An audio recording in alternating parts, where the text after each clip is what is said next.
One tool that we use when we're trying to look at a population over time, and we generally use these age structure diagrams or population pyramids when we're referring to human populations.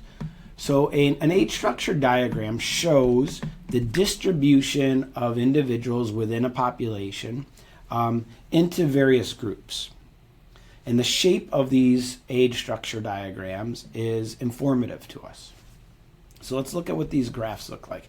Typically they are split by sex, female on the right, male on the left. Often they're labeled, in this case they're not. So the number of females on the right, number of males on the left. It's also split up often vertically into three groups: pre-productive years, reproductive ages, and post-reproductive ages. So clearly there's variability here, but we consider when we're looking at these age structure diagrams the pre-reproductive years between birth and 14 or so years old. That's this yellow line here. The reproductive years from 15 to 45 are the middle group here. And then post-reproductive years are these pink portions near the top. And so the shape of these pyramids can give us some information about the current population and the structure of the different age groups and sex ratios, but it also can tell us about future population growth. When we have a wide base to an age structure diagram, as we see here, what it means is there are many individuals that are in the pre-reproductive years, and as they age, they will reach the reproductive years and create a growing population over time. And so an expanded pyramid with a wide base that comes in pretty narrow towards the top is an expanding, a growing population. A more stable population age structure diagram is shown here in the middle. It's more like a column than a pyramid, where we have relatively equal numbers of pre-reproductive and reproductive individuals, leading to a stable population in the future. We can also have age structure diagrams which indicate a declining population.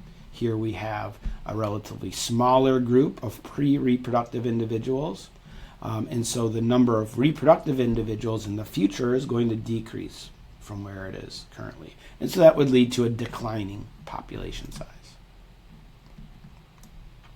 And again, we could see some examples, some real examples of age structure diagrams, and we'll look at some in class as well. So here's an example. Now we see that male and female are shaded, female on the right, males on the left.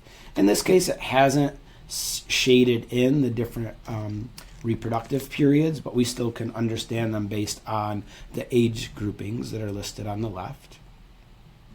So here we have on the left, this is also given as a percent of the population. Okay. So what we see here, this is the DRC, Democratic Republic of the Congo. This is a rapidly growing population. This is a bottom-heavy pyramid. It shows rapid population. Examples of this would be India, Venezuela, DRC. And we can see in these pre-reproductive years, between 0 and 14, we have a significant percent of the population are in those pre-reproductive years. And so they will be aging into these reproductive years and causing the population of this place to expand.